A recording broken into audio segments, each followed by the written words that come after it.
120,000 shillings a year as your rental income from this place, you will only be taxed 12%. A company like yours that earns rental income is allowed up to 50% in terms of expenses for the particular year of income, and the balance is taxed at a rate of 30%. Wow, that sounds reasonable and fair. Oh yeah, it's all about property prosperity and making well-informed financial decisions. Wow, let's get started then. Okay. We call upon all landlords and landladies to register, file correct returns, and pay in time to avoid penalties that may come with failure to do so. Visit the URA website www.ura.go.ug or call the toll-free line to get started. Uganda Revenue Authority, developing Uganda together.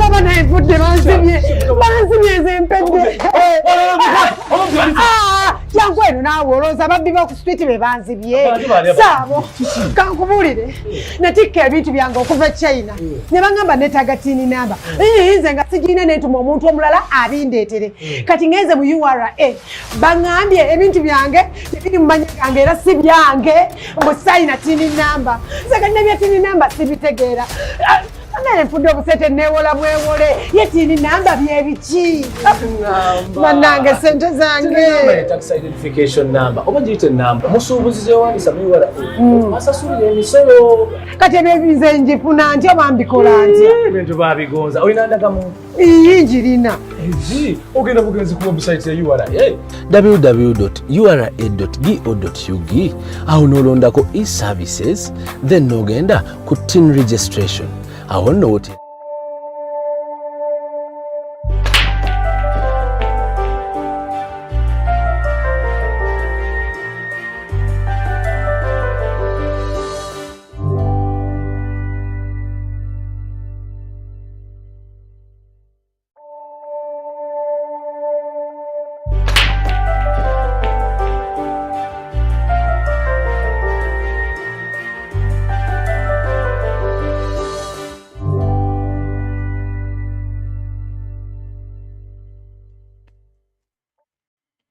Good morning and welcome to this episode of the Live Tax Lounge, brought to you by URA TV and showing on the different platforms, that's YouTube, Zoom, LinkedIn, Facebook, and X, formerly Twitter. And we're happy to host you. My name is Josephine Kabiesiza, and today we're going to be talking about the Greenguard Campaign. This is an initiative launched by URA this financial year that's geared towards supporting environmental preservation in Uganda. Of course, we are aware of different challenges which could affect our country's rich biodiversity. So this is an initiative that's being carried out along with other government agencies, organizations, NGOs, and today we are happy to host some of those. So first, I'll allow our different guests to briefly introduce themselves, and I'll start with my immediate neighbor. What's my name? From Climate International. Thank you, Justin, for having us. My name is Tony Achidwe. I work at NEMA as Senior Environmental Awareness Officer. And thank you very much, moderator. I'm Dr. Innocent Achaye. Yeah. I'm manager in charge of chemical safety, radiation and pollution prevention at NEMA. Thank you. Thank you so much.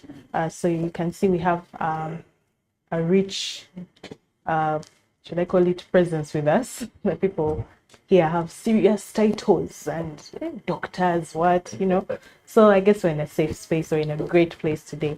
And maybe we'll also ask them to tell us a bit about the entities that they're representing. And we'll start with Climate Hub International. Well, Climate Hub International is a social enterprise that is looking to mainly to mitigate the environment.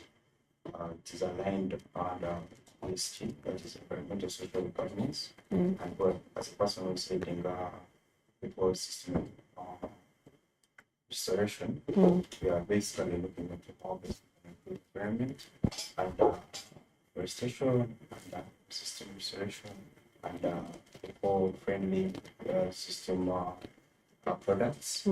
And also we're looking into other priority areas to do with the carbon trees. All right. Thank you so much. And then I think the one everyone is more familiar with, which is NEMA. Yes, thank you, Josephine. NEMA is an acronym that stands for National Environment Management Authority. We are a government body. We are an institution that was established by an Act of Parliament to perform 4 main functions. Okay. That is to regulate, monitor, supervise, and coordinate all issues of environment in Uganda.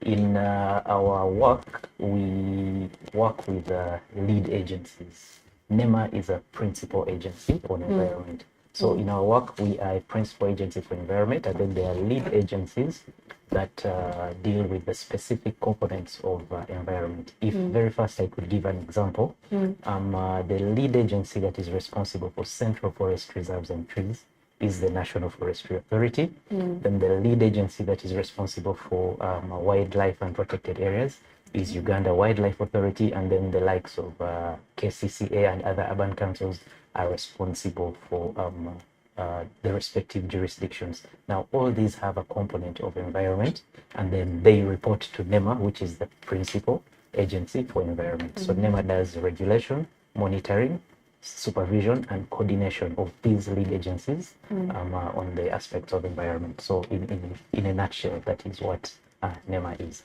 Okay. Yes. That's interesting. Yeah. I've also heard of something called Environment Day, World Environment Day. Yes. Can we maybe get to know a bit about that? Thank you. Yes, World Environment Day is celebrated every June 5th. In terms of background, this day started in 1972 during the Stockholm Conference on Environment. Now, at that time, it was agreed that all member states would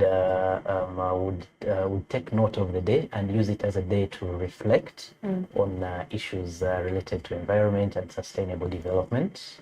And as we speak today, a total of 150 countries on the globe do celebrate World Environment Day. I think you may be aware that on Earth we're about 190 countries. So of those 150 do celebrate World Environment Day, and Uganda is one of them. So the main purpose of this day is to, one, raise awareness about environment issues, reflect on what nations and countries have done, and then recommit ourselves as signatories on what we are going to do to ensure that the environment is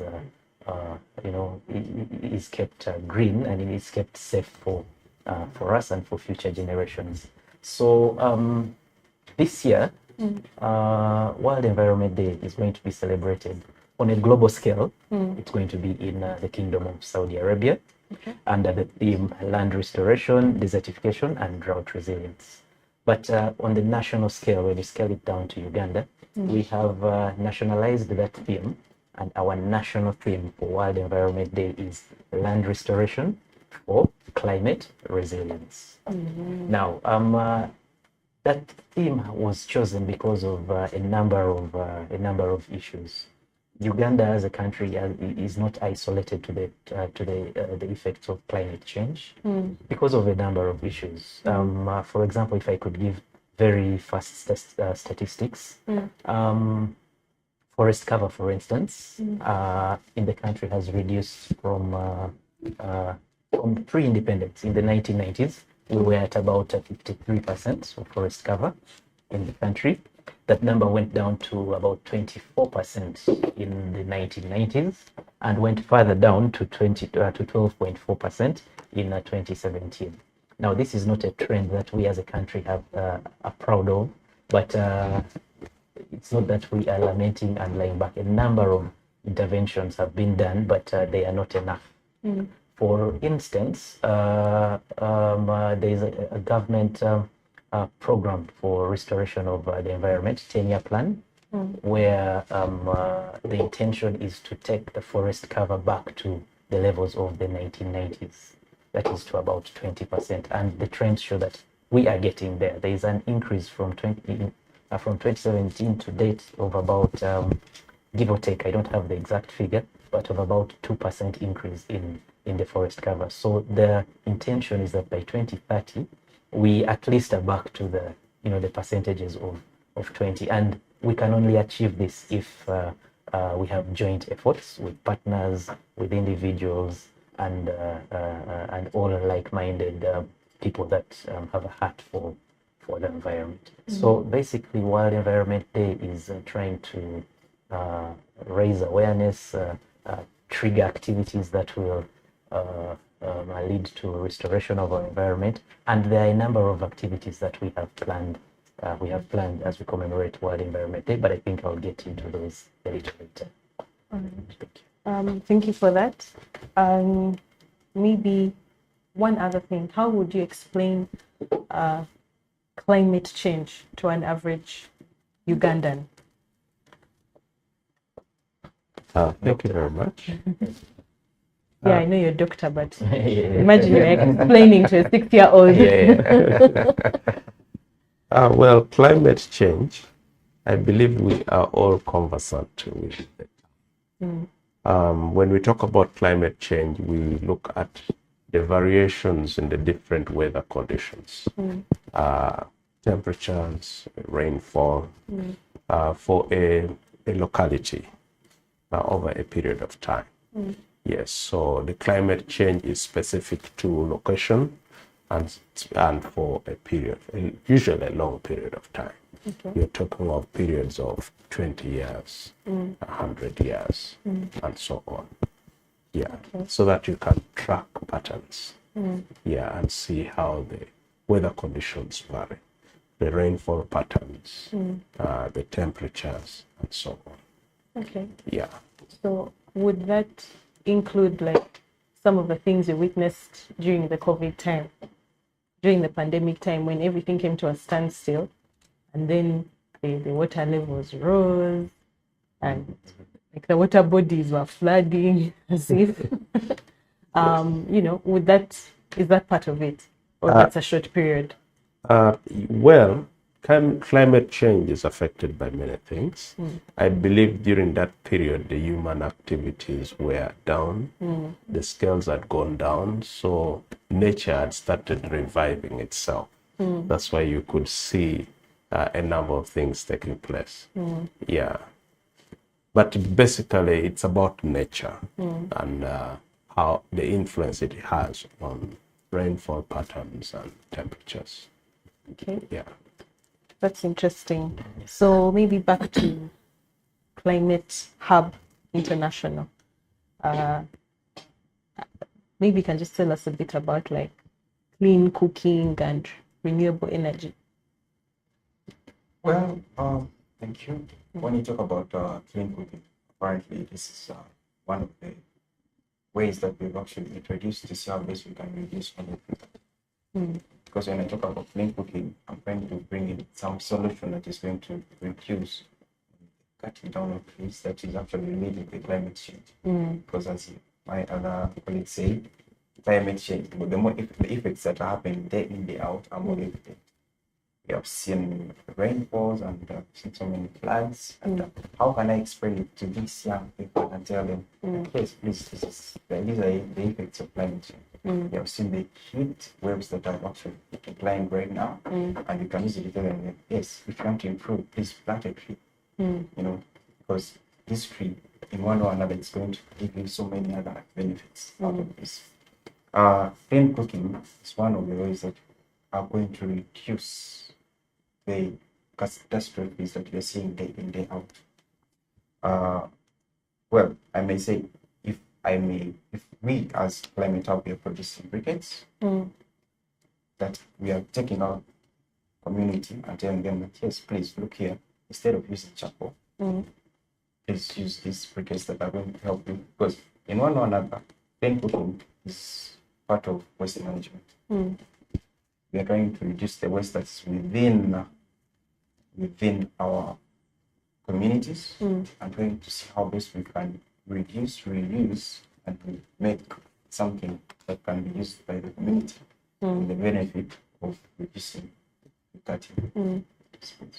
Okay, so maybe just a little bit about briquettes. Are they affordable? Can they be found everywhere? Because with charcoal, I don't think you even have to search. Where I stay, the truck even passes.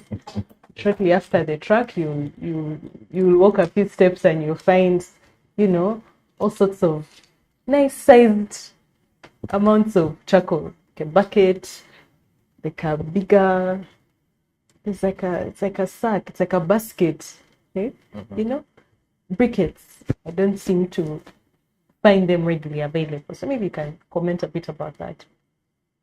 Well, these are more affordable actually, because by mere fact, when we look onto producing the briquettes, we are trying to see what other solution can we bring in. Actually, what other solution can really help out this other low income person. That's why we as Climate Hub, we are trying our level best to see that we even go an extra mile and train women, young women, and girls in one another to see how best they can get out into the world and introduce this other option of doing it. Okay, so anyway, I think that's another topic. The thing about that I'm already feeling right now as we just began is that such a multifaceted topic, talking about the environment, the different things that affect it. Because you can see when someone talks about cooking, it's something we have to do. Yeah. Everywhere. My Rolex lab, I don't know if the Rolex will taste the same on briquette. Definitely. Oh, God. They taste the same. There is only one way to find out. Right. the heat that they produce is all the same. Yeah. So what you get from fire. Yeah, but I look for things. If you would allow me, I think the initiative from Climate Hub is a good one because I already talked about the trends in our forest cover. Yeah. And the fact is, by day, charcoal is becoming more expensive. Many people, the prices are going up. Yeah. And the quantities that you get for the same prices are going down. Why is that? Because the tree cover, the accessibility to these trees that people used to cut, the numbers have dwindled, and some of them are protected trees. You cannot cut them anymore anyhow.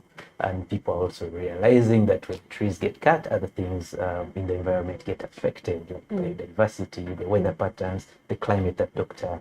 has spoken about. So their initiative, by and large, is good in terms of providing an alternative to a practice that was harmful to the environment. Yeah. Yes, there are challenges in terms of accessibility, in terms of pricing maybe, and in terms of public awareness that this is an option that they could use. But I think these are small steps that are being taken, and it is good to take these steps if we know where we want to head for our environment. That's a good one. I also like the aspect of scaling. So you get to hit too many birds with one stone. Make a briquette, save the environment, help someone earn some money. Yes. Yeah, I think that's a good starting point. So maybe we can circle back to the theme for World Environment Day. Yes. The theme for World Environment Day, like I said, nationally, on a national scale, we are doing, the theme is land restoration for climate resilience. As a matter of background, the impacts of climate change are not only felt on a global scale, but even in Uganda. Just less than, today is Thursday. From the beginning of this week, moving backwards, you remember the heat, and everyone was saying, hey. And if you would, maybe you may not remember how cooler it was maybe years ago, but the fact that people they took notice of the extreme heat that they're experiencing this time round is an indication that something was not normal. Yes. Okay. There are the things that we have seen, like flooding in some of these areas. Of course, there are flooding is a result of a number of issues, like wetland degradation, encroachment of these ecosystems and the likes. Things like some of the landslides we have seen in the eastern region where we're going to celebrate World Environment Day. We have lost lives, sad scenes, lives and property and livelihoods have been lost in that area. Well, not only in that area, even in parts of Western Uganda, we have experienced some of these things. So because of what has been experienced in these areas, that is one of the reasons that we chose to host World Environment Day within the sub-region. But over the years, we have had World Environment Day in many districts across the country. If I could give the last 5, last year we were in Kampala at Kololo. The year before we were in Luwero. Before that we were in Masindi. Different themes, of course. Before Masindi, we were in Kampala, but if you would recall, that was the time at the height of COVID, so we had what was the word? Scientific celebrations, right? Yes, in a boardroom, people were in masks and a meter apart. That is what it was. Then before that, we were in Moroto, and then before Moroto, we were in Mbale. So we have been across the country, because the celebration started in 1989. So every year there have been celebrations under different themes. Now, in this year's celebrations, we are going to have the national celebrations in Sirongo district, but we have engaged all the districts within the Mount Elgon landscape.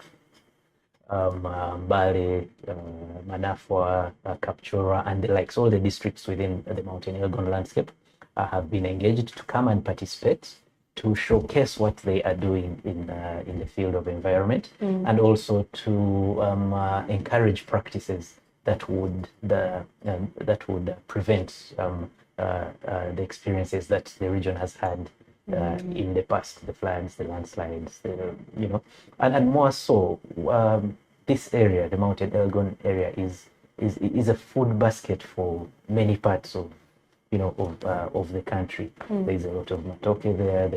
They are unique, if you'd allow me, foods like marewa. They actually not just the country, but the world coffee export. Yes, coffee. Yeah. So if we do not protect this environment, then the loss is not only to the people within, it is to the country, it is to the world, and ultimately, I mean, when the coffee production goes down, our sisters, the taxes that we get, which the tourism that we get from the national park that is at Elgon, all that will be affected. So it really is one thing that we should not take lightly. We should protect this area, because the benefits are not to the individual alone or to the communities, they are to the country and to the global scale as well. Yes. Okay. So maybe just delving a bit more into climate change. Yes, please. You had told us what it means to a layperson. Yes. But I would like to also understand a little bit more about the causes. Okay. Thank you. The causes of climate change are twofold. You're talking about natural causes that we more or less have no control over. And then we as humans, very good causes of this ongoing trends. And so we can say that the causes can be classified into two. The natural causes, like the volcanic activities that release enormous amounts of gaseous material that go to the environment, and as well as particulate matter. But the human cause, the human activities have a tremendous effect on the environment, and it is the biggest contributor to climate change all around us.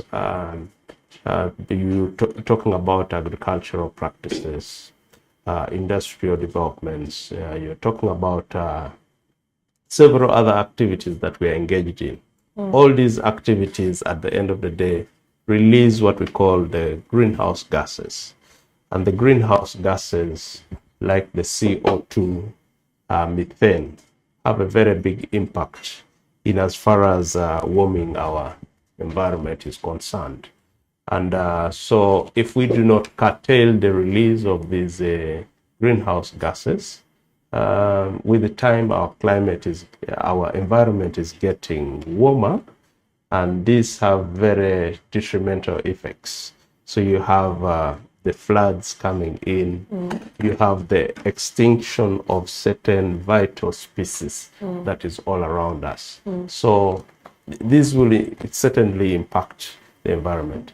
You have, as we stated, that they have a project on the briquettes. We have the cutting down of trees, which is a very big impact. And as a country, we have had initiatives that prevent this, but we're still miles behind what the coverage that he has talked about. Yeah. Okay. The trees thing is interesting. I think recently, actually, URA, as part of the Greenguard Campaign, got some trees from National Forest Authority, NFA, which is aid reports to NEMA. And we planted some. We even, I think, are short of forcing people to leave URA with one. That's how we celebrated Taxpayers Appreciation Day. Instead of giving away caps and T-shirts and things like that, this time we give people a tree. I just pray and hope they planted it. Which, some people actually more interested and got some more, but I think, I don't know if we can ever plant enough trees. I think the impact of climate change is being felt by every Ugandan. Yeah. As you have seen, the last 2 years have really been hot, and temperatures going beyond 40 degrees. That is, and yet you can imagine room temperatures are usually 25. Yeah. So the best temperature is between 20 to about 25. Yeah. And then you have temperatures skyrocketing beyond 35 degrees. I think there is something that that is not right, and as a country, we need to launch initiatives that conserve our environment. Okay, so still on the topic of planting trees, which I think is afforestation. I may be rusty on what I studied. I think that was what? SST? I don't even remember, my God, but afforestation. You could maybe tell us about afforestation as well. Oh, of course. When you talk about afforestation, this is quite diverse. And by mere fact that you're talking about the Greenguard Campaign, we as Climate Hub, we have occasionally held Go Green campaigns in different schools within the whole of Uganda. And so far we have visited about 560 schools. Okay. Going there, teaching these young children, like telling them that, please, when you plant a tree, it will benefit you in the near future. This is what you're getting out of this tree. If I may put it back to your or you as a person, I may say, have you planted a tree? Have you planted that tree? Have you really looked after that tree? Or can you actually go back to where you planted that tree and remember this? I planted this tree over here, and some years back I've really come back to take care of this tree. It comes back as we as people, what have we done to see how best we can improve this climate change that we're actually talking about? We want to see how best we can reduce on the greenwashing. They're saying less paper, more trees, but how many have we planted? So we as climate hub, on our side, of course, what we have really initiated within the afforestation department, we are trying to see that we are replacing the trees where they were before. And we are taking an extra mile of looking after those trees, growing the trees, not planting and leaving there the tree. But can you make a follow-up and say, yes, I planted 400 trees, are they still there? Are the 400 trees still there in existence? Or you have planted them today, after 2 days, you go back to this one tree. So I think it's back to us to see how best we can grow those trees. And now this comes in with another aspect. Because at times we advise these people to please go ahead, take these 500 trees, 50 trees, 60 trees, or 10,000 trees and plant them. But then they don't have that touch. They're like, then after planting them, what next? At times I will tell this person, please plant them, give them at least a period of 7 to 10 years. As we as climate we shall come, measure and see how far that tree has grown, and at least measure the metrics and see this is what it has offset into the environment in regard to the carbon emissions. And then at least we can say, this is a small token for you for having planted that tree and trying to save the environment. Let's define small token. Like you sent it.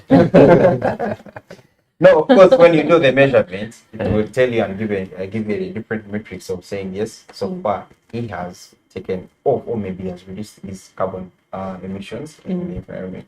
So this is what he deserves to receive out of what he has actually planted. Okay. But you still haven't answered if it's money. Small token. But when it comes to that, it comes to that. You know, as Ugandans, struggle kumanya tufuniramu wa. Hey, how do we benefit? Monetary terms, and as URA, of course, tuwatwagala sente, tax revenue. But jokes aside, I'm still just curious about carbon credits. Is it something that impacts individuals, or is it something that companies can also benefit from? Because elsewhere, abroad, it seems to be something that they kind of measure and track, like you said, but in a way that helps a company. So you find that the company is not just competing in terms of earning revenue, in terms of profits, but it's also striving to report even on the carbon credits, maybe. I don't know if I have it right, but that one, by me, I can say that it's more diverse. It will take us to ESG. That is environmental, social, and governance. Of course, within the environmental, there we shall have other aspects like carbon emissions, we shall have water, we shall have waste management.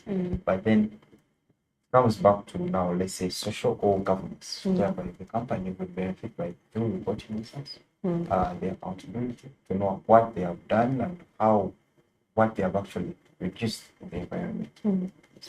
okay, so I think let's pause, because I know that ESG topic is also another big one. Come for another entire talk show. Yeah, it could be another talk show. I know. So back to land restoration or climate resilience. Yeah. How would you explain that linkage, or even the different terms? You know, sometimes you can say an English word, land restoration. But what does that mean? What does climate resilience mean? And what's the correlation there? Thank you. When we talk about land restoration, you're talking about altering activities that degrade the land, or for a land parcel that has already been degraded, you come up with interventions that enhance its productivity. Yes, so that is a restoration. And the other one was climate resilience. When you're talking about resilience, you're talking about ability to recover from hardship, we would say. So, for instance, how would our degraded land recover after it has been undergone these adverse effects? Yeah. So we're talking about how people can cope with the effects of climate change, for instance. That is resilience. What interventions can be put in place to ensure that these impacts don't keep pulling us down. Yeah, but we can cope and even become successful in our day-to-day lives. See how we can break it down further. Yes. Me, when I walk out of this place, me and you, Okay. what can we do at that level? For instance, if for land that has been degraded, what practices can we bring on board to ensure that this land is productive? For instance, we can change the farming mechanisms. For instance, for hilly places that have experienced these adverse effects, we could change the way in which we do farming so that the soil is not washed down like it has been happening in eastern Uganda, but rather we keep it intact. So it has to do with a better understanding, first of all, for us to have resilience of the circumstances at hand, and then looking at initiatives that can restore the land and then the benefits that will accrue from it. Yeah. And maybe can you also get into the issue of waste management? Okay. Before we start with the dustbin, take up a lot of space. Yeah. You kind of look away from that, but then you think quite a lot of stuff, around. I think let's talk about it. Before maybe I come to that, I just want to say that currently the trend that the theme that is ongoing in regard to climate change and in regard to climate, it is actually climate resilience. And we're talking about sustainability in everything that we do.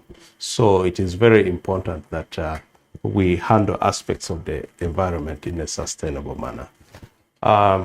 Coming back to your question on waste management, we know that all activities of mankind will generate waste in one way or the other. Previously, we've looked at waste as something without value, but the new understanding is that we can manage waste in a sustainable manner, in a way that will not only make our environment clean, but we can also have some benefits accruing from the management of this waste. And I would like to say that as NEMA, we are a government agency that is tasked with ensuring that the environment is clean. So we issue out licenses to companies and developers that are engaged in waste management. And there are a whole different kinds of waste. We have medical waste, we have municipal solid waste, we have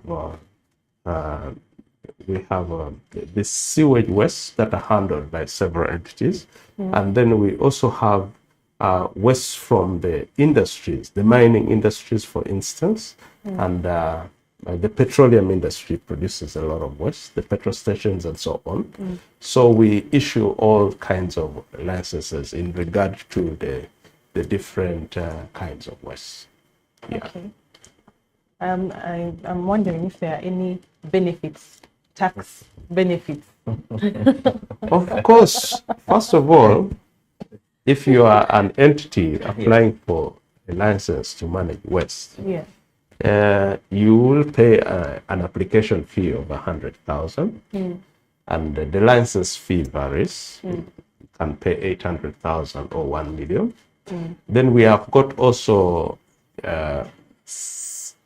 certain instances where there is transboundary movement of waste.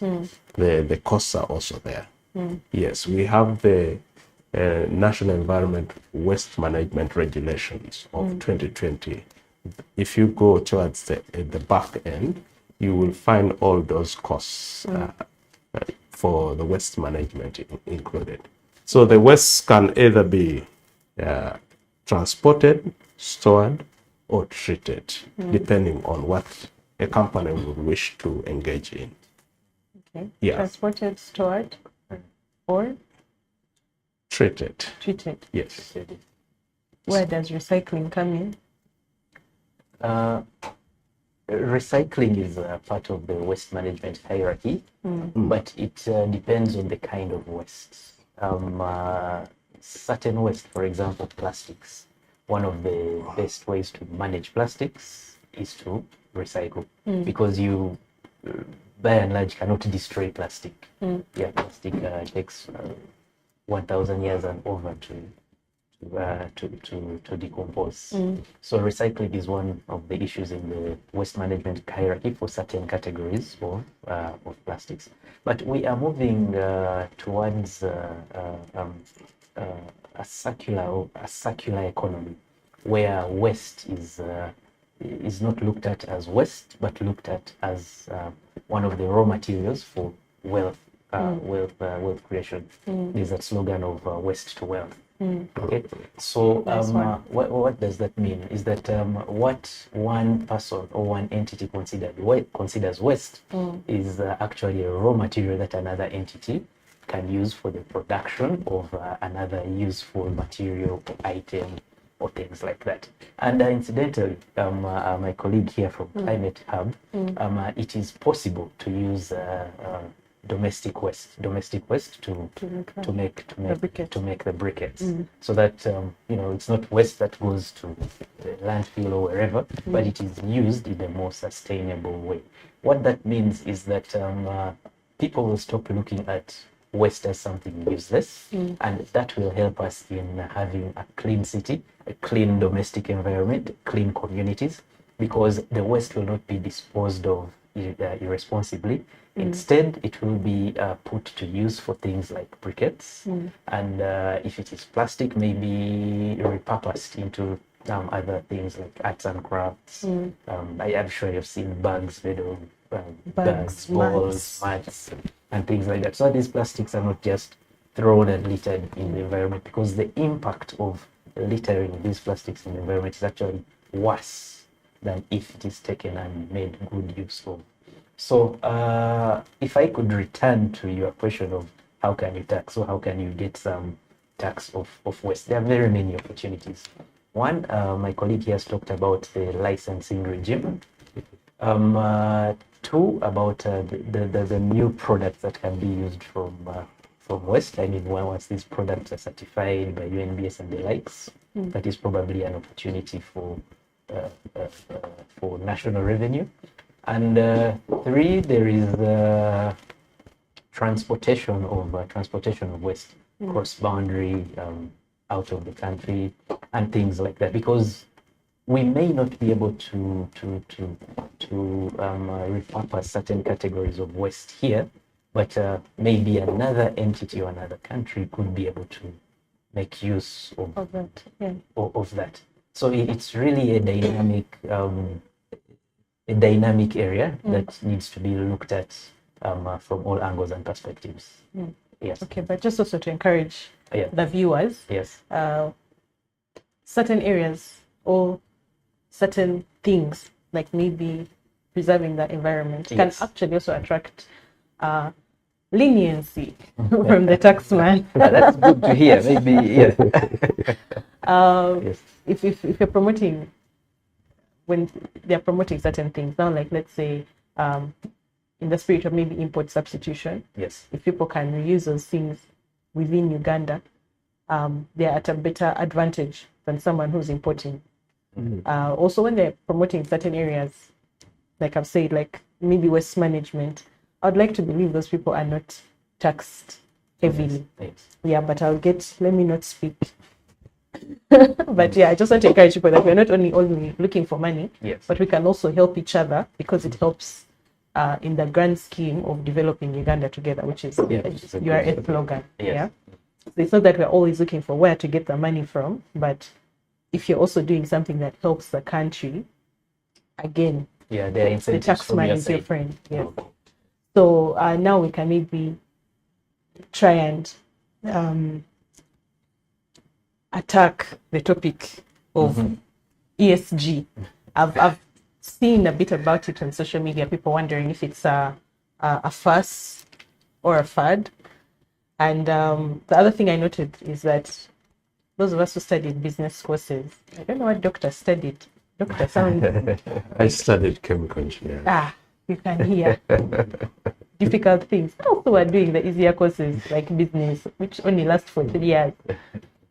You start by hearing about corporate social responsibility.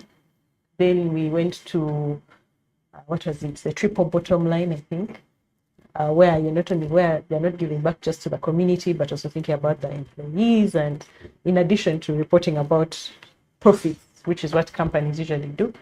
Then I think went to 3Ps, which is people, planet, and profit. Yeah, seeing how those correlate. And now I feel like we are now going to ESG.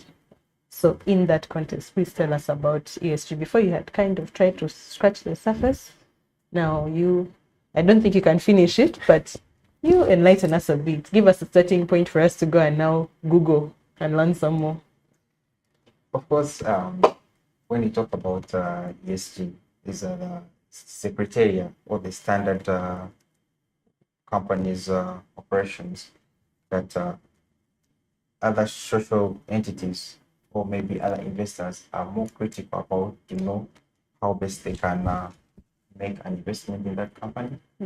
Because if the company is not environmentally friendly, if you look onto their social aspects within their company themselves, how diverse are they? How are they interacting with their own employees? If you look onto the governance itself, accountability itself, how do they account for what they are doing as their company? It does not really make sense at the end of the day. So as looking into ESG specifically, I think they are part of the guidelines that help us see how best we can reduce the environmental catastrophes that are happening concurrently. Okay. So how does that? I'm always interested in breaking it down. Sometimes we can talk about something and it stays up there in the air, but how do we make it relate?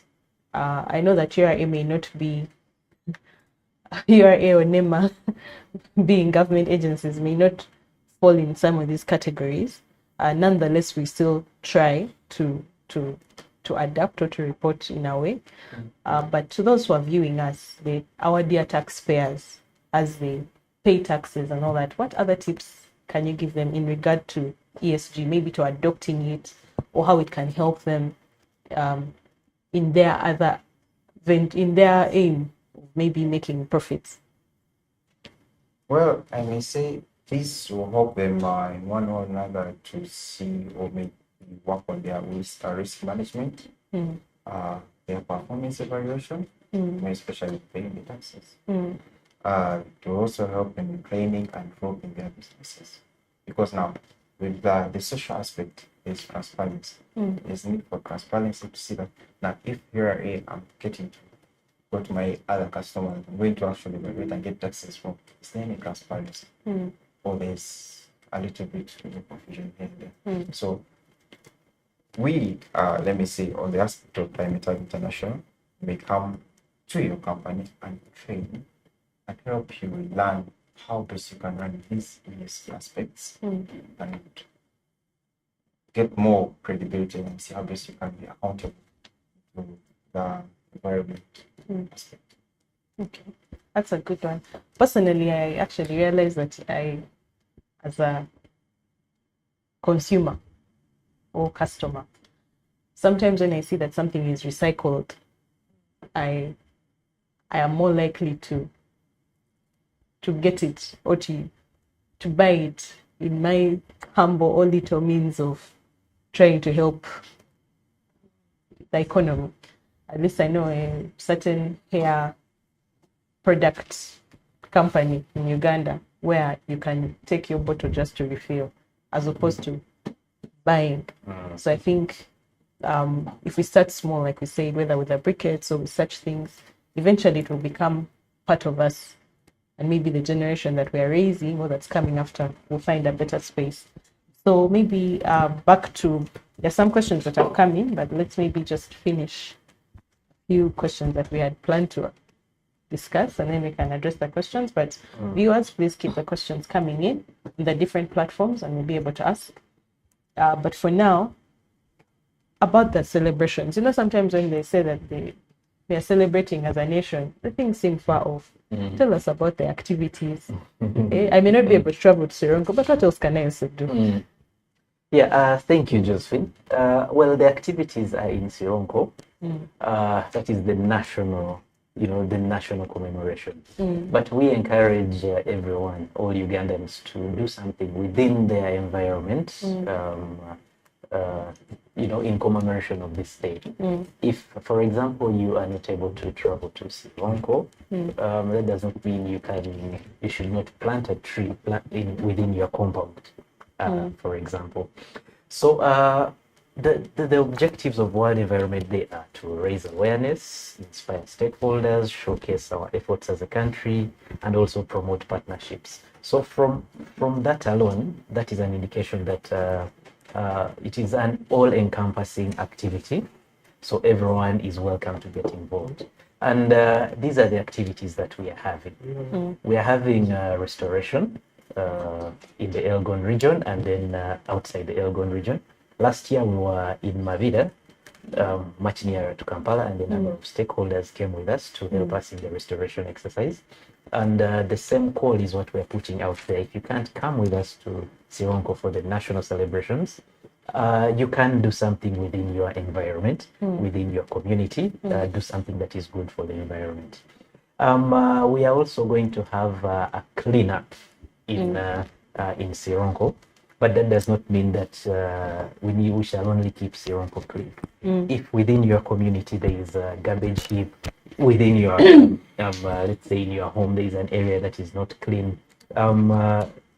ideally you shouldn't really wait for World Environment Day to address that concern, but let World Environment Day be a day to remind you that you need to live in a clean and healthy environment. We are also having a number of public awareness raising activities.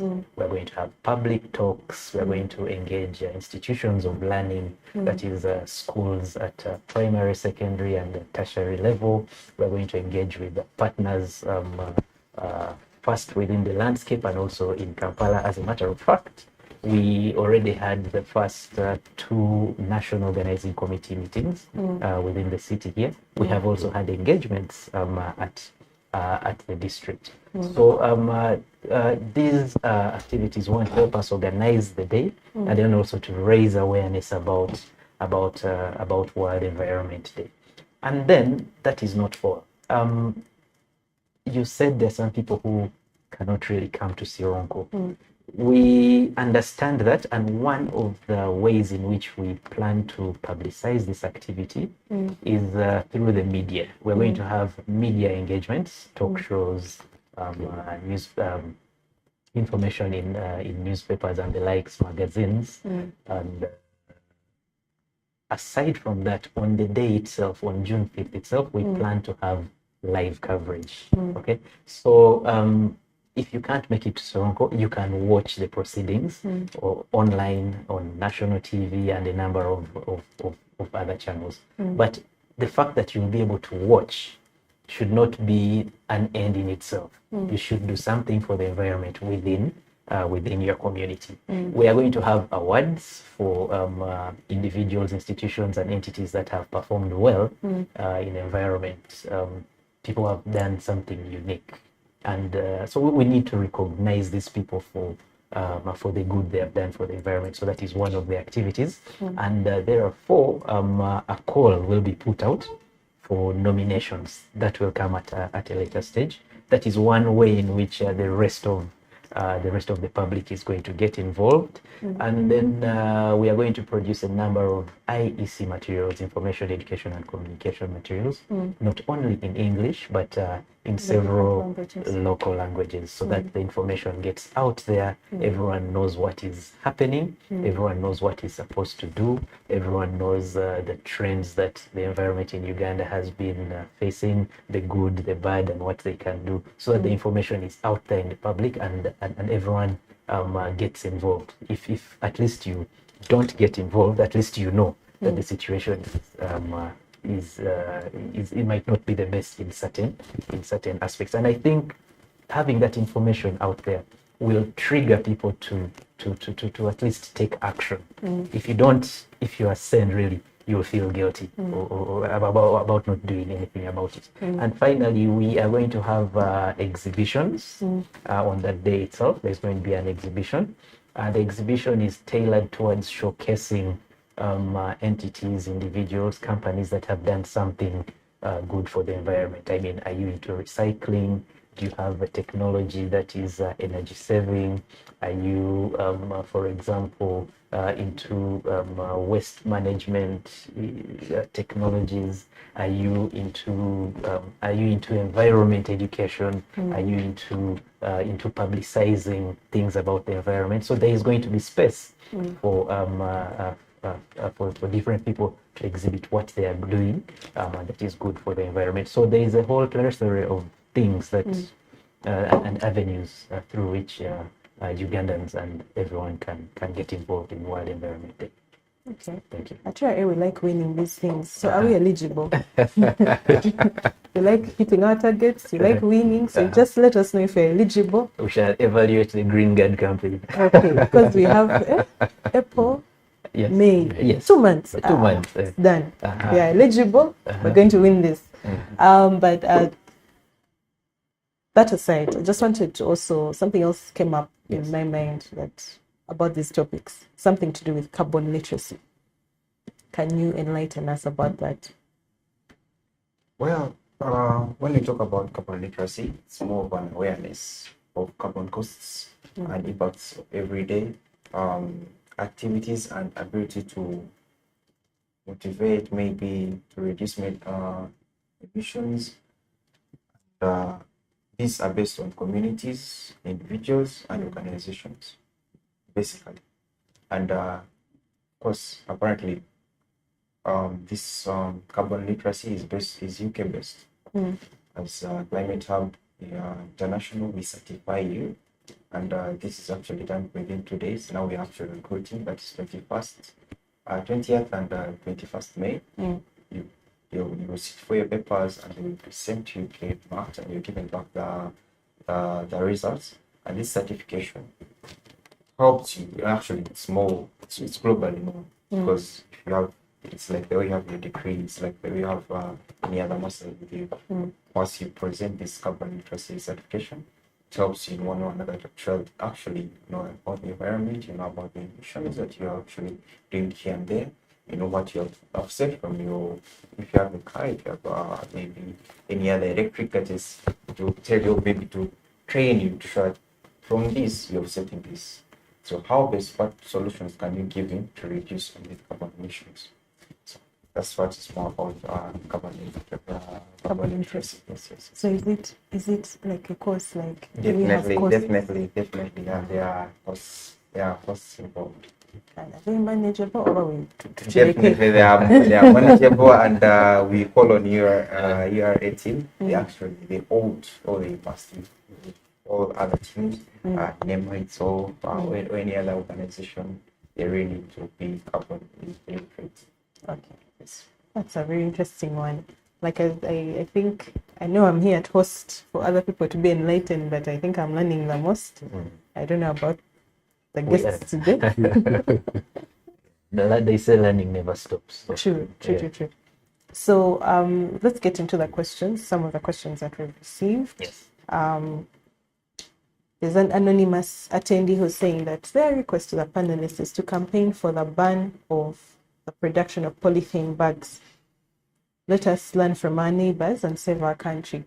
What are your comments? Because I've seen on TV, yes, they ban, then somehow still enter a supermarket and you have some supermarkets have brought those other bags, but then they sell them, so it makes it seem like the Kavera is more favorable because for you to get it for free, but the other bag you have to buy it. I don't know. What are your comments? Thank you. If I could respond to this question, starting with the background. It is true in Uganda there is no ban on polythene bags. The ban is for polythene that is below 30 microns. That is in terms of size. But microns are very minute. You cannot determine microns by eye or by touch and feel. You need a machine, micrometer, screw gauge, or something like that. We learned that. Is that it? Yes. Yes, but the National Environment Act of 2019, the law which brings, which gives NEMA a mandate and authority, during the formulation stage, first of all, it replaced an older law which did not address things like plastics, oil and gas, and the likes. So one of the reasons that the National Environment Act came to be was to address certain environmental challenges that that had come up before the previous law, and one of the issues was the issue of plastic bags. Now, during the review and making of the law, NEMA actually proposed a total ban on plastics, but we are a law-abiding entity. We come into being because of a Parliament Act. So during the consultative process with the members of Parliament and the rest of the stakeholders, it was agreed that there should not be a total ban, but a ban on plastics that are below 30 microns. Of course, at the time they were trying to find a balance between economy and the economic benefits basically from plastics, and the thinking was that putting a ban on those that are below 30 microns would address this challenge. So in the law, it is plastics that are below 30 microns that are not allowed, but there were mechanisms that were proposed in the law to address the challenge of plastics. For example, as per now, a company or a factory that is that is engaged in production of plastics, one, must have recycling as part and parcel of their day-to-day processes. It was thought that that would address the issue of plastics. Number two, any entity that is engaged in production of plastics, including Cavera, is supposed to label the plastic. Okay?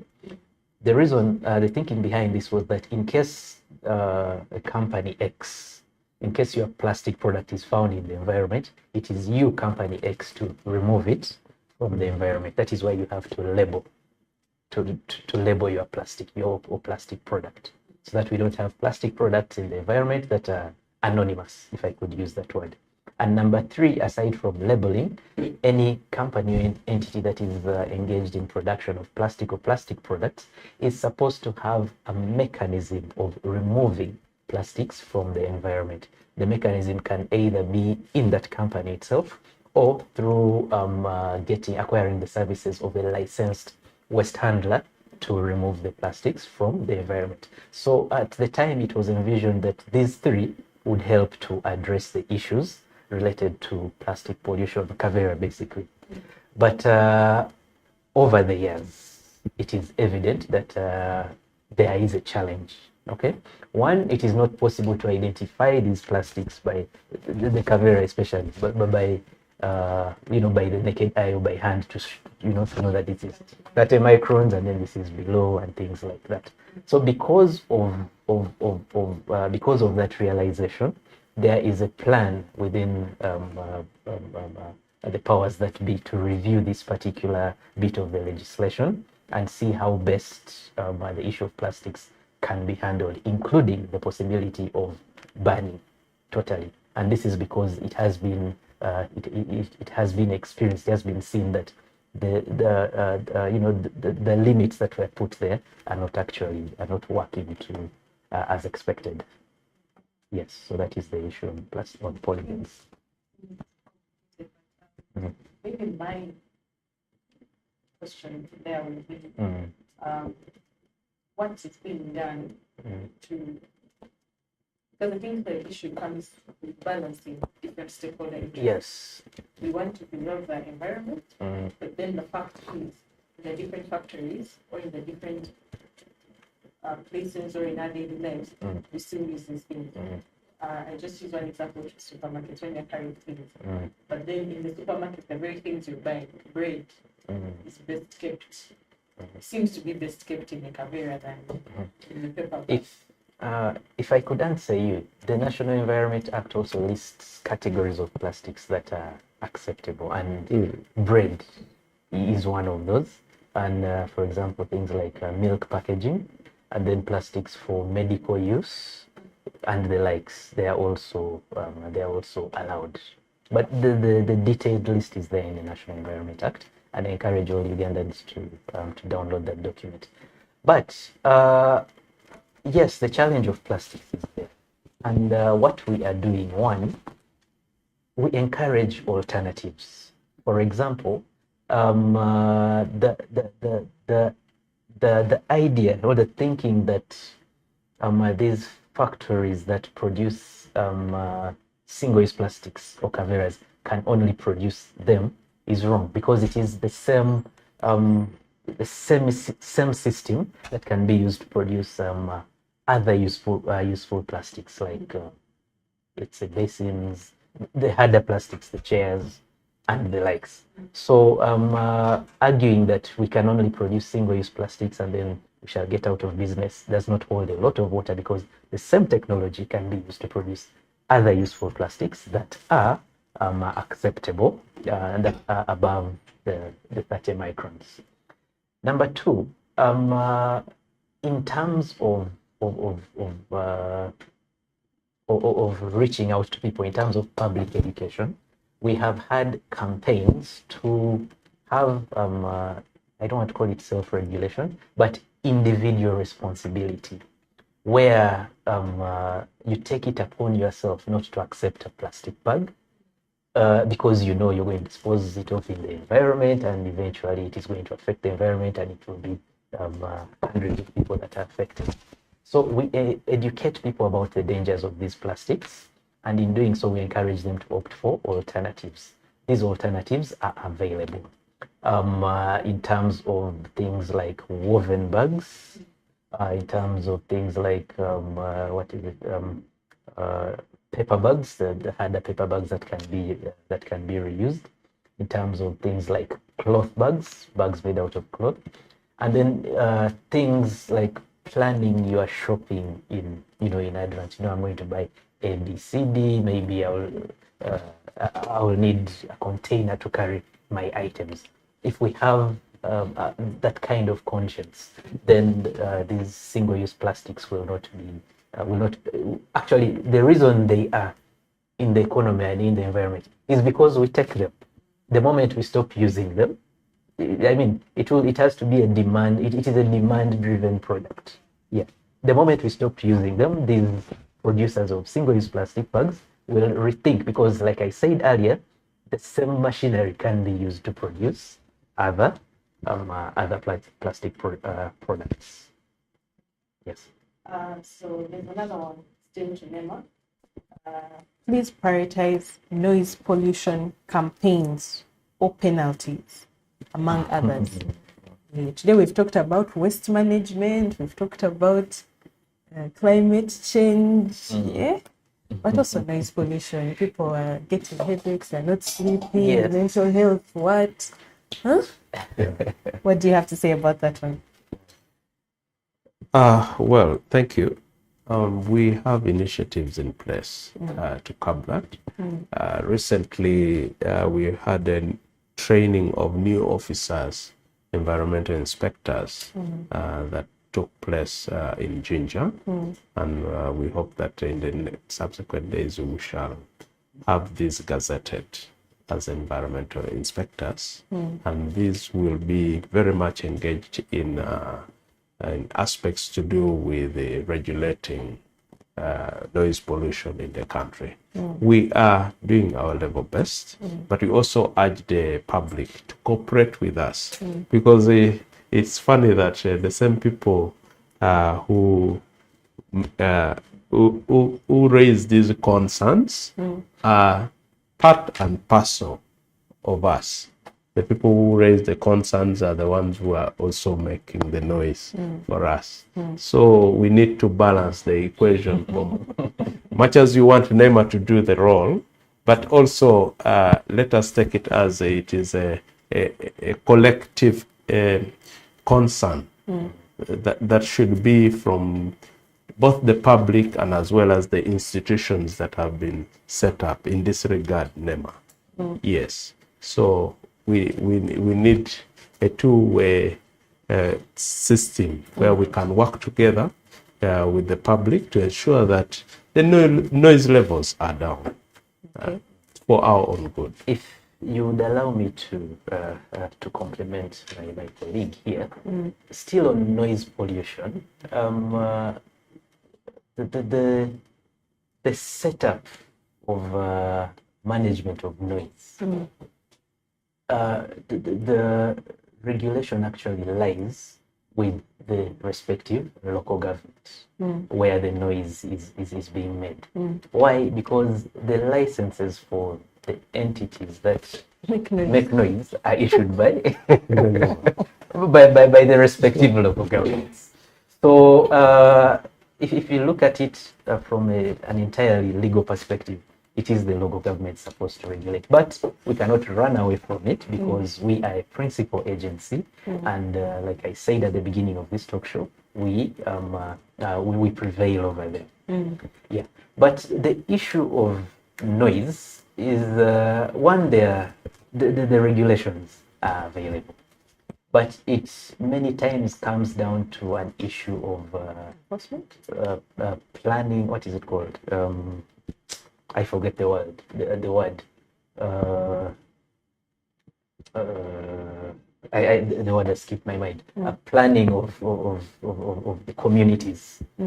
Planning of the communities where, for example, a place of worship is put next to a residential area, and then it is put next to a place of learning, let's say school, and it is next to a nightclub and things like that. Okay, so planning at that local government level is important. And then number two, there is an issue of let me take an example of places of entertainment. A local government approves a lounge, let's say a lounge. A lounge is a lounge, it's not a nightclub. A lounge is supposed to have music that is to lounge. Low music, people come, relax, and the likes.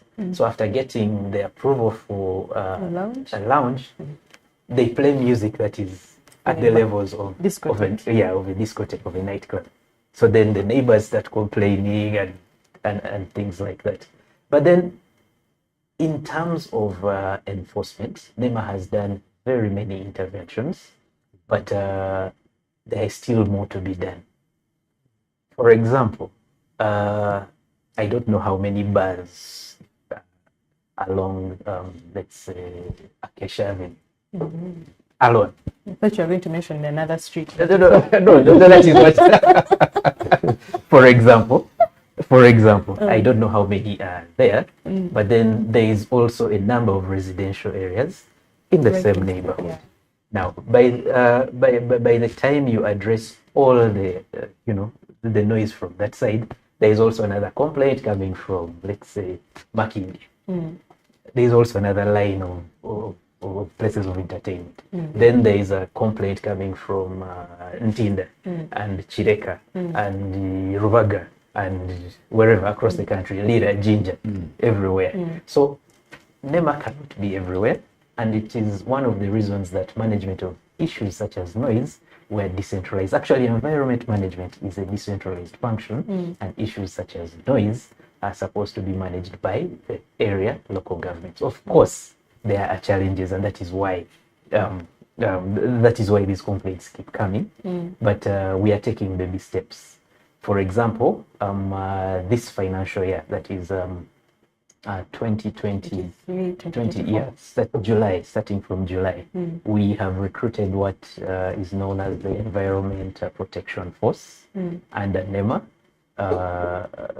These are directly under NEMA, an enforcement unit directly under NEMA. So among the things that they will help to address is issues like noise pollution and other environmental challenges. Before, we had the Environment Police Protection Unit, that was seconded to NEMA under the Uganda Police Force, but these ones are directly under the command and control of NEMA, so it will be easier to deploy and manage them. Yeah, Okay. so yeah. I think those people have to work 24 hours. I guess the challenge remains balancing, because that's as a taxman, we can't we don't mind the nightlife, which the bazooka like. But if the nightlife is next to your home and you can't sleep, it's not only the bars, but also the places of worship. Places of worship. Yes. Yeah, which are also becoming nuisance to our localities, because you find that at 1 a.m. when someone is sleeping, there is a lot of noise from a place of worship, and they're using speakers, very huge speakers. I think we need to, as a country, we probably need to dialogue more and find mechanisms of harmonizing some of these things. Okay. Yeah. Yeah, so a certain letter. I don't know if you guys saw that later, but let's leave it at that. Let's leave it at that. There's a question here from Clinton CLT to NEMA. Ever wondered how your daily activities impact the planet?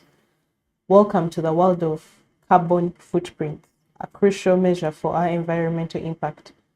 What actions do they have to implement the ESG agenda as NEMA, mainly as staff? So I think this is something Climate Hub was telling us about, but as NEMA or as staff of NEMA, what contributions are you making towards the ESG agenda? Thank you. Like I said at the beginning, NEMA has 4 main roles: regulate, monitor, supervise, and coordinate. So in terms of ESG, we are doing a lot of coordination, okay? Coordinating, a number of entities, a number of initiatives, a number of things that are being done. But more specifically, in terms of carbon credits, we're having a discussion in terms of the way we regulate industries, for example. Initially, we were using what I would call things like offsets, okay? Where, for example, if I could describe it as simply as I could, if an industry wants to set up in a particular area, and in setting up their operations, they will affect the environment, for example, by destroying destroying the trees or the general ecosystem there. As part of the conditions of approval, they will be required to set up a similar area of the same size or much bigger to perform the same functions that this area where they are setting up the industry would perform. If, as an example, a factory is setting up in an area, let's say 500 meters squared, as an example, and by setting that up, they would destroy a landscape of that size. As part of the conditions of approval, they must create a similar or much bigger area of the same size to perform the same functions. Now, if they cannot do that, they would be required to pay someone to do that, to pay someone for to do that, or pay someone who already has such a facility, such an environment, and also encourage them to maybe make that environment much bigger. So we are having that conversation as an entity, explained simply. Okay, so if I'm going to set up my factory to make, I don't know what I'd be making, and maybe I find trees and I say, let me clear that place so that I can set up my factory. Yes. So if I'm setting it up, let's say in Kampala, yes, I should then maybe look for a place in like Kabale and get land and plant same trees? No, now the discussion, you see, the discussion of offsets is whether whether the offset can perform the similar functions that what you're destroying is going to performing.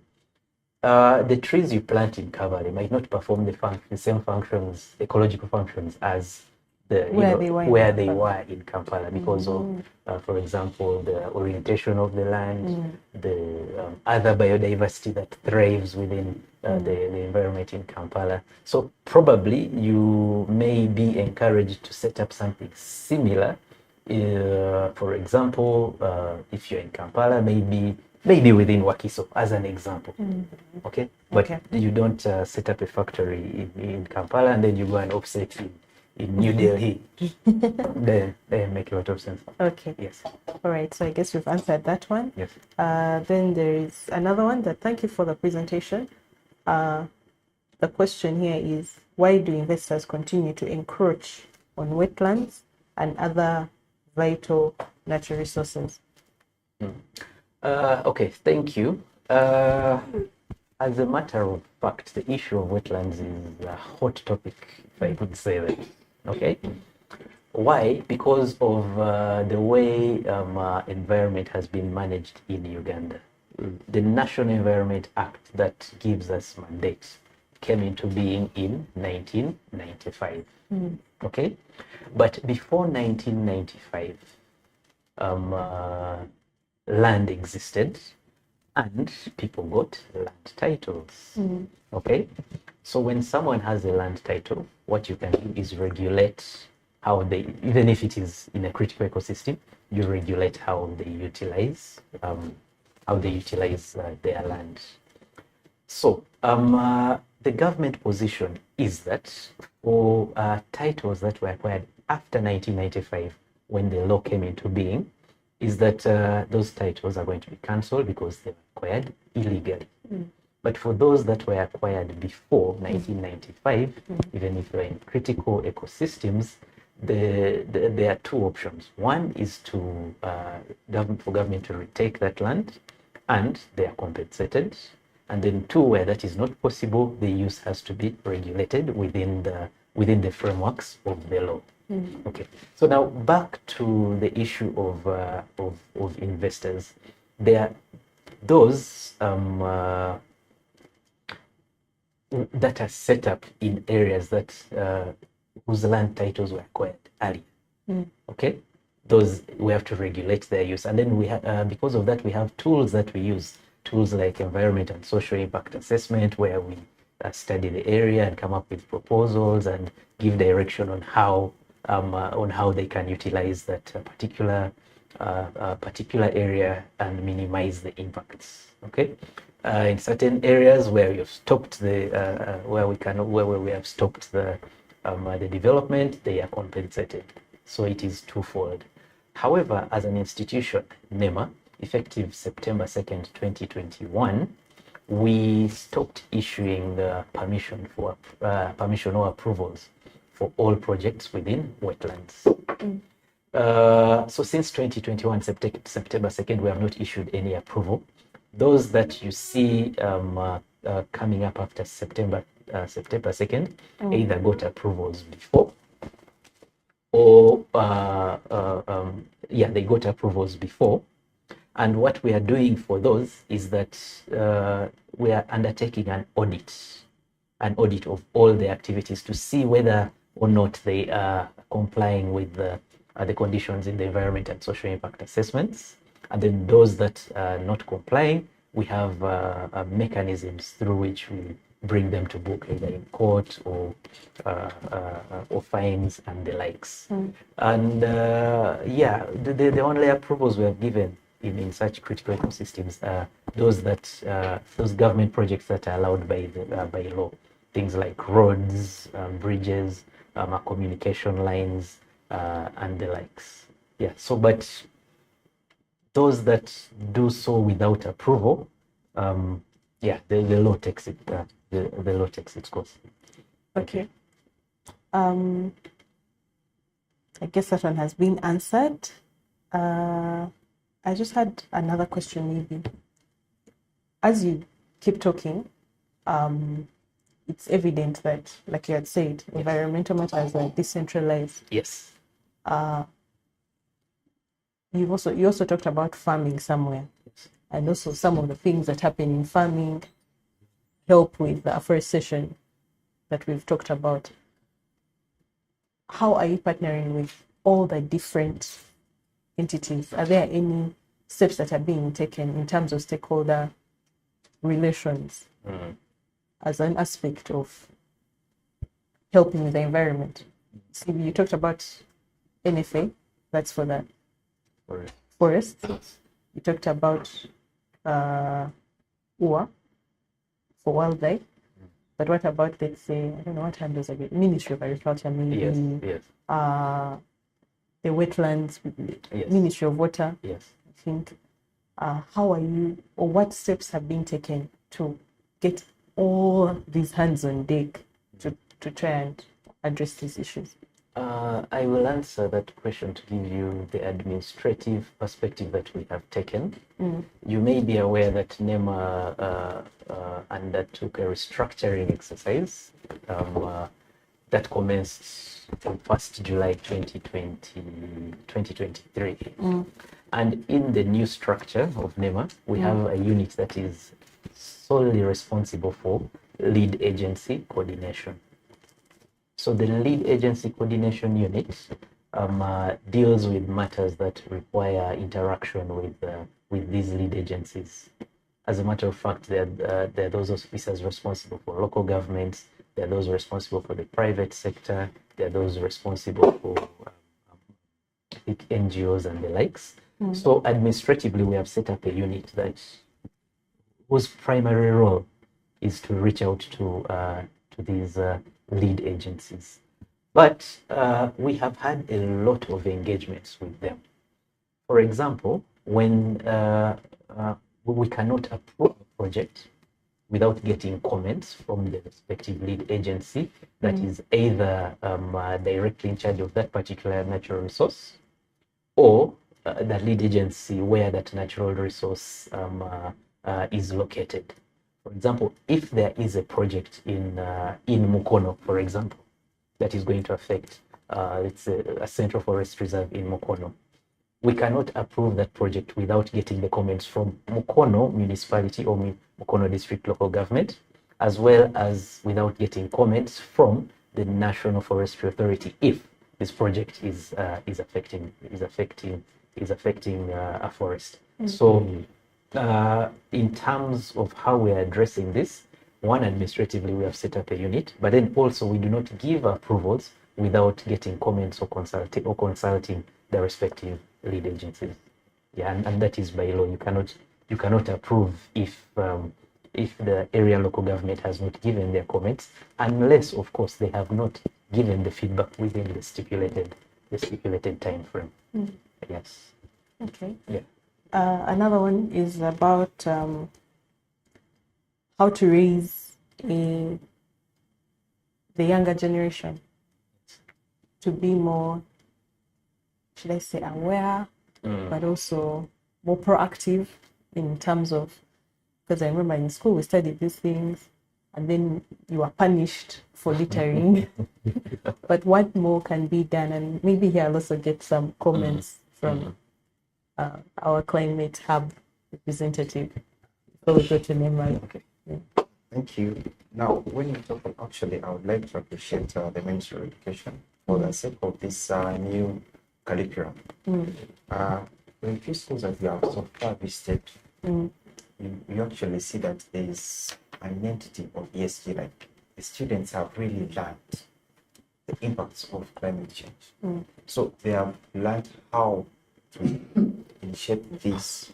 What I want to ask, how can we learn about how we can get to know how to protect trees or maybe something to do with reforestation.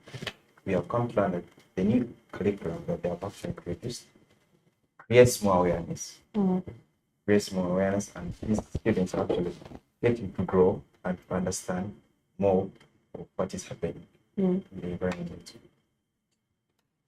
Okay, thank you. My colleague here has pretty much summarized it, because you said you learned these things in primary school and the likes, but I'm not sure if it was part of the curriculum, the core curriculum. Maybe less than 1%. But as we speak now, we have a deliberate engagement with the Ministry of Education and Sports, and environment matters are incorporated into the curriculum right from primary to secondary. There are components that must be taught. Okay. Now, aside from engaging with the Ministry of Education and Sports, National Environment Management Authority as an entity, we have a division responsible for environment education. And what we do is reach out not only to entities and corporate entities, but also to education institutions and institutions of learning. Now, in there, we do both theoretical and practical teaching of how they can undertake certain practices that are good for the environment. We partner with other institutions to teach them how to do, for example, make tree seedlings, how to manage the seed beds, what agricultural practices are encouraged, and the likes. So we do that, but then we also work with the informal educators at community level, where we approach institutions like cultural institutions. Through their hierarchies, they can pass down a message that this is what we are doing as let's say, a tribal unit for the environment. I think you have heard of within Central Uganda, Ekibira kya Kabaka, something along those lines. Yeah, so we partner with institutions of learning, with cultural institutions to have the message go down. We also partner with religious institutions so that every once in a while there is communication about the environment, right from the top church echelons up to Sunday school, for instance. So we are multi-pronged, if I could use that word. We look at all opportunities that are available to ensure that the message of environment gets to the people. Yeah, thank you. Okay. There are some questions here that are directed towards URA. But maybe before I get into that, I'll just ask. Yes. If we needed some help as URA to work with NEMA, can we get that help, and what kind of help is available to us? To give you a straight answer, yes. We are an open institution, and first of all, we need to understand that environment is not the sole responsibility of NEMA as an institution. Environment is not something that is managed at arm's length. Environment is, is what is around us. The most basic definition of environment is man, his surroundings. So there is man, we are part of environment, and then it surrounds us. But at institutional level, there are many opportunities for information sharing, opportunities for having joint activities such as restoration exercises. World Environment Day is one of them, where we have actually reached out to a number of institutions, including URA, to come and partner with us. I've talked about restoration, about public engagements, and many others. You're actually helping us with this levy on environmentally for imports, especially cars. Yeah, for imports. Yeah. Yes. So it is. I mean, NEMA thrives when we build partnerships, and that is how we have been able to stay afloat. Actually, to chip onto that, you are aware that URA is bringing NEMA on board on the single window platform, where we shall be coordinating a lot, not only on the cars that are being imported, but we have got a lot of chemicals Yes. That are being going through our borders. So that will help NEMA so much in regulating such products and articles that are chemical in nature, and that for verification purposes, it is very important. Okay. Yeah. I think adding on to that, let us welcome NEMA. One or another, let's bring in the aspect of partnership, because we can't do it alone. As NEMA said, they can't do it alone. They need us, they need any other organization to come on board and work hand in hand with them. Let us work hand in hand with URA and go on and exercise the Greenguard Campaign, the Go Green campaigns in all the areas within Uganda. See how best we can forested these places with, where the trees belong, and see how best we can fight the climate change. Okay. So I think indirectly, the remaining questions have been answered, which were, does URA have plans to afforestate or reforestate its numerous borders and stations spread across the country? And that's where Greenguard comes in. If notice, we're wearing these nice shirts that we get to wear not only when we are moderating such shows, but also when we go out to clean. Recently, we cleaned in Nakawa Market. We helped clean that area. Of course, in itself, it doesn't seem so sustainable, but it encourages the people to know that they can clean, or maybe this is how they should clean, or this is something they can do more often. And then on top of that, like I said earlier, when we're celebrating Taxpayers Appreciation Day, the giveaway, the takeaway that people had to live with was trees. Even when we had the Service Excellence Week organized by URA, we had other partners present who help make briquettes, who recycle different things to make bags, all the things that are being discussed here. We partnered with them during that Service Excellence Week. As we talked to people about tax, we were also telling them about such things that can help us to preserve the environment better. And on the plans to afforestate or reforestate, it's not just the borders and the stations, but even other places, because the station may be in one place, but our taxpayers who are helping us, who we are working with, hand in hand, are staying in the different places. So we've partnered with the different entities. So long as someone tells us they do something that helps the environment, green campaign, Greenguard, green, we've been able to listen to them and see how to work with them to promote the two, tax and the environment.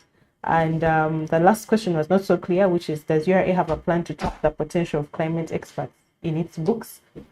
It's not so clear, but like we've heard from NEMA itself, they're being brought on board in a single window.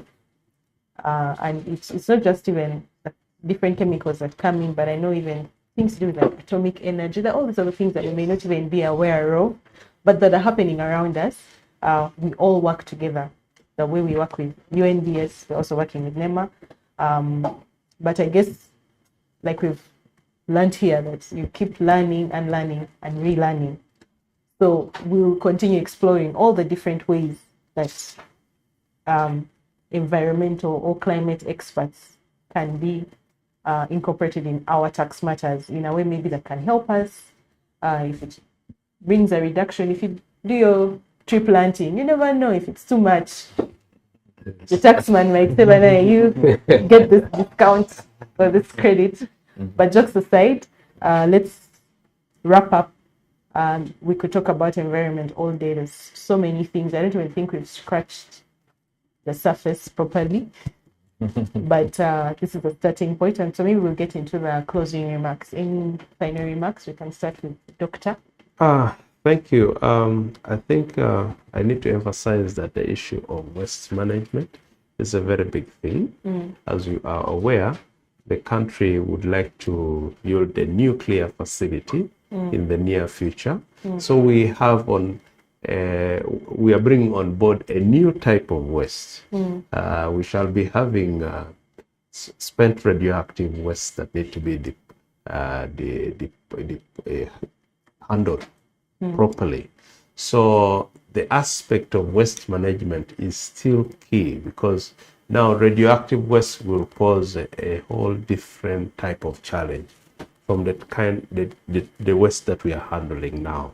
So we need to prepare for it. I know the Ministry of Energy is doing all kinds of things possible, setting up everything, the regulatory frameworks and all that, to ensure that we are well prepared for this new kind of industry. So going forward, waste management is a key in our day-to-day lives, even right from home. As you, in our daily activities, we need to manage our waste well, besides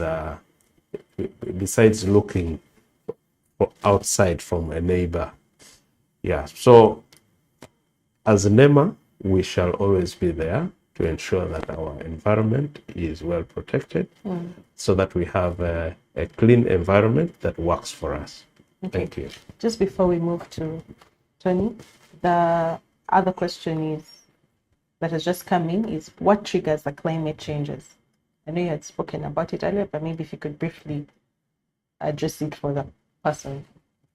Climate changes.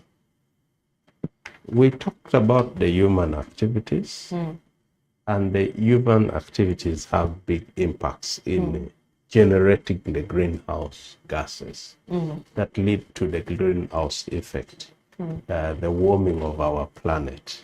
I think we discussed this. Yeah. Okay. So, Tony's closing remarks. Yeah, thank you, Josephine. My closing remarks would be skewed towards World Environment Day, basically. World Environment Day is on June 5th. But let us not wait for June 5th to do something for our environment. Let us plant trees, let us manage waste well, let us opt for energy-saving technologies, let us love our environment, let us do things that are good for our environment. So as we plan to celebrate World Environment Day 2024, let WED 2024 be a day when you reflect on what you have done, the number of activities that you have done, so that you're able to celebrate. And we call upon partners, corporate entities, NGOs, individuals, schools, anyone. Come and join us, and then we shall have a successful World Environment Day. And when we do have a successful World Environment Day, it's not only NEMA that wins, but each one of us wins, and Uganda as a country wins as well. Thank you. Okay. And Climate Hub, your final remarks? Well, all I can say is let us change our systems and behavior to build a greener, sustainable Uganda. And please, if you're there, and for other companies and other entities, and you are aid, basically, please come on board and let's have this carbon literacy certification, so that we can get all that awareness in our day-to-day activities. Thank you. All right. Thank you so much. And thank you to all the people that have joined us today and all the comments that have been made. Just to encourage the URS staff, first of all, we'll start from home. You're free to take part in this Greenguard campaign. If you haven't already been part of the activities that have been held so far, we have 2 months to win this thing that NEMA is putting up for us before 5th June. They said we like excelling, we like hitting our targets, winning all sorts of awards. So this is just another one, guys. Let's get on board and do everything that we can to be part. So if maybe you're a climate expert, but you're also in URA, you can come and we see what best to do in terms of tax, in terms of proposing policies that can help the people. One of such policies actually on the customs side, other than the environment levy that you talked about, that we don't like when we're importing cars. For those who are importing electric bikes or parts to make electric bikes or things that help ease, you get some leniency, like I said, you get some, favorable, friendly treatment from URA. There are some incentives in that regard, but let's all be part, all the people who are watching us are taxpayers. Like we keep saying, developing Uganda together is not just tax revenue, but it's also the different things that we can do together. And for the activities with the Greenguard campaign, you don't have to be staff actually. Let's all join hands, like we've learned all through the day, to do anything that we can in our daily lives in terms of where you choose to throw that paper after you no longer need it. That's in terms of waste management, whether it's the trees, planting them, not destroying one. Let's do everything that we can to be better eco warriors. If you've been looking at the squeeze backs that we're showing on the TV, let's be eco warriors. Let's be Greenguard. Let's be part of this campaign. So thank you so much for joining us. Thank you for sparing the time to come and share with us. We hope you'll be joining us in the future. Yeah, we are open to another invitation. We're also happy to be invited. Exactly. Ugandans, we like being invited for things. Yeah. So thank you so much and have a good day.